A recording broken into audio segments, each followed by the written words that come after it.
All right. Welcome back to Dimeback Darren World Headquarters here in the corner of my living room. Been a little while since I've been on this.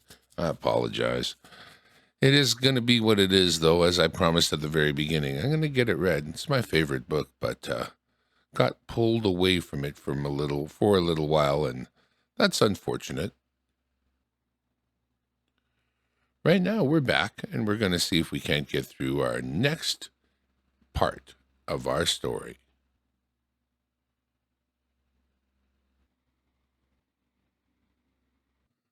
Chapter 4.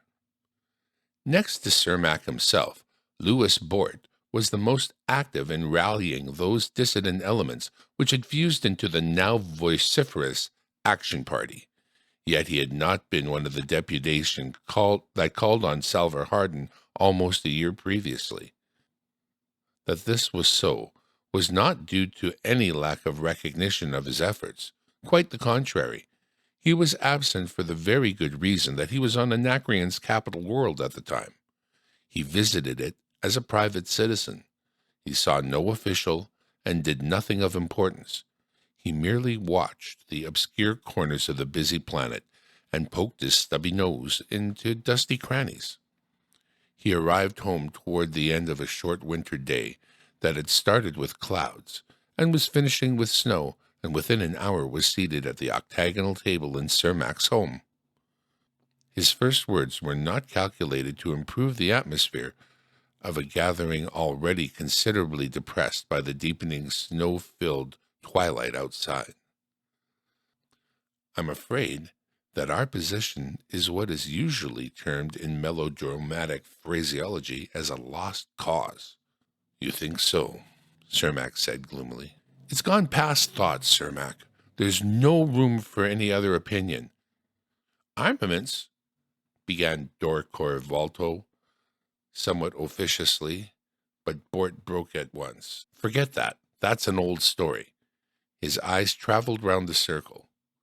I'm referring to the people. I admit, it was my idea originally that we attempt to foster a palace rebellion of some sort to install as king someone more favorable to the Foundation.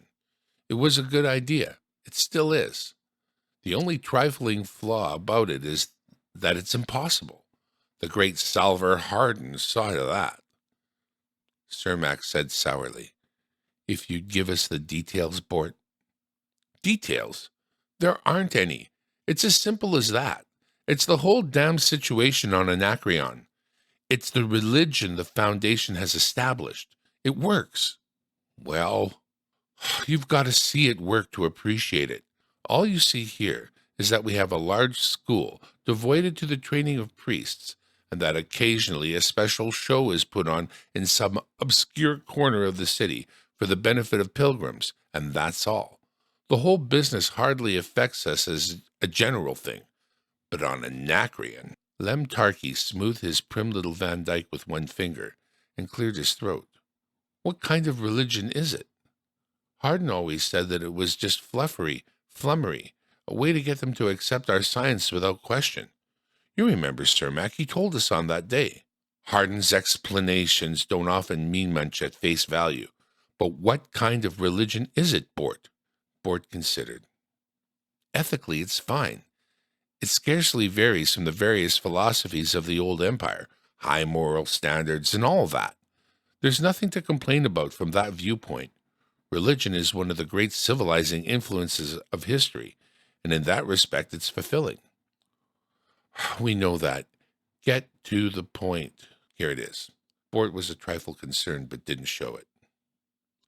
The religion, which the Foundation has fostered and encouraged, mind you, is built on strictly authoritarian lines. The priesthood has sole control of the instruments of science that we've given Anacreon, but they've learned to handle these tools only empirically. They believe in the religion entirely and in the spiritual value of the power they handle. For instance, 2 months ago, some fool tampered with the power plant in the Thessalonian temple, one of the large ones. He blew up 5 city blocks, of course. It was considered divine vengeance by everyone, including the priests.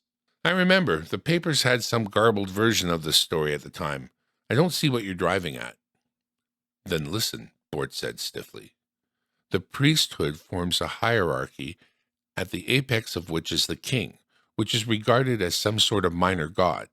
He's an absolute monarch by divine right, and the people believe it thoroughly, and the priests too.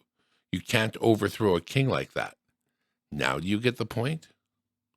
Hold on, said Walto at this point.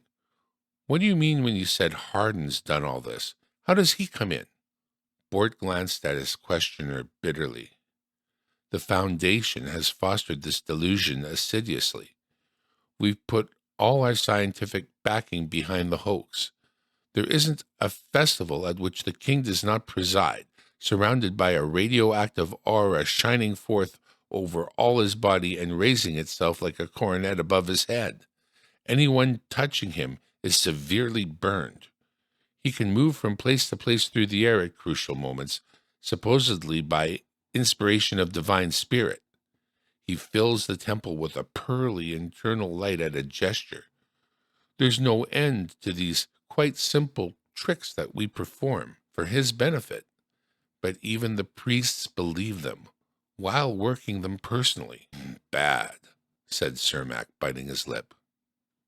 I could cry, like the fountain in City Hall Park, said Bort earnestly, when I think of the chance we muffed. Take the situation 30 years ago when Hardin saved the Foundation from Anacreon. At that time, the Anacreonian people had no real concept of the fact that the Empire was running down. They had been more or less running their own affairs since the Zionian revolt, but even after communications broke down and Leopold's pirate of a grandfather made himself king, they never quite realized the Empire had gone kaput. If the Emperor had had the nerve to try, he could have taken over again with 2 cruisers and with the help of the internal revolt that would have certainly sprung to life. And we could have done the same. But no, Hardin established monarch worship. Personally, I don't understand it. Why? What does Verezov do? There was a day when he was an advanced actionist. What's he doing there? Is he blind too? I don't know, said Bort curtly. He's a high priest to them. As far as I know, he does nothing but act as an advisor to the priesthood on technical details. A figurehead. Blast him, figurehead. There was silence all around, and all eyes turned to Cermak. The young party leader was biting at a fingernail nervously and said loudly, No good. It's fishy. He looked around him and added more energetically, Is Hardin then such a fool? Seems to be, shrugged Bort. Never. There's something wrong. To cut our own throats so thoroughly and so hopelessly would require colossal stupidity, more than Hardin could possibly have if he were a fool, which I deny. On one hand, to establish a religion that would wipe out all chance of eternal troubles. On the other hand, to arm Anacreon with all weapons of warfare. I don't see it. The matter is a little obscure, I admit, said Bort, but the facts are there. What else can we think? Walto said jerkily, Outright treason. He's in their pay. But Cermak shook his head impatiently. I don't see that either. The whole affair is insane and meaningless. Tell me, Bort, have you heard anything about a battle cruiser that the Foundation is supposed to have put into shape for the Anacreonian Navy? Battle cruiser?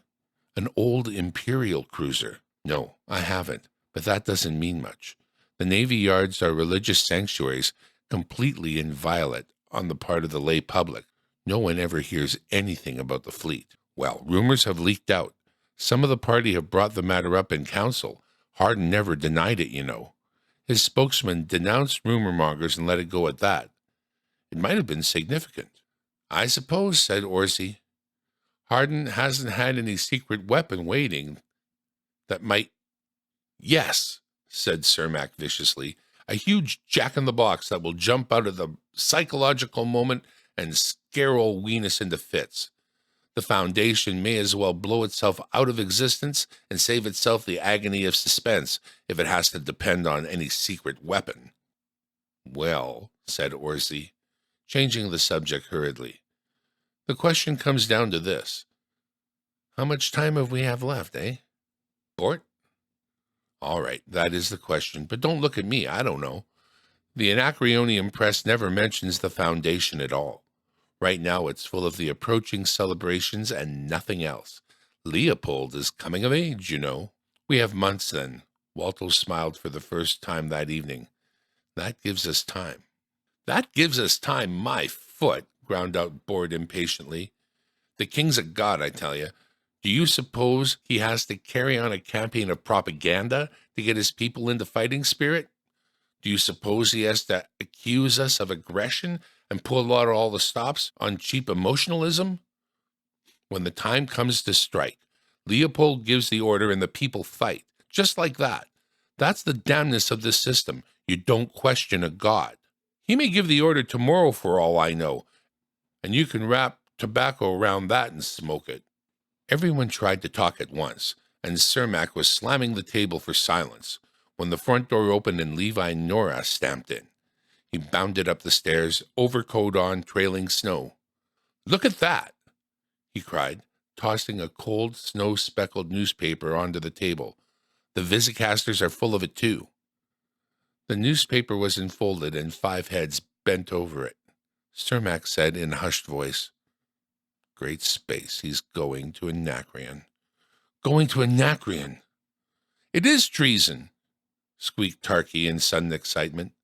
"I'll be damned if Waldo isn't right. He sold us out, and now he's going there to collect his wage." Cermak had risen. "We've no choice now. I'm going to ask the council tomorrow that Hardin be impeached. And if that fails..." That ends Chapter 4. I'm sorry about the long wait, and I hope it won't take quite as long for me to get to the next section. There it is. From Dimebag Darren World Headquarters here in the corner of my living room, thanks for listening, and bye for now.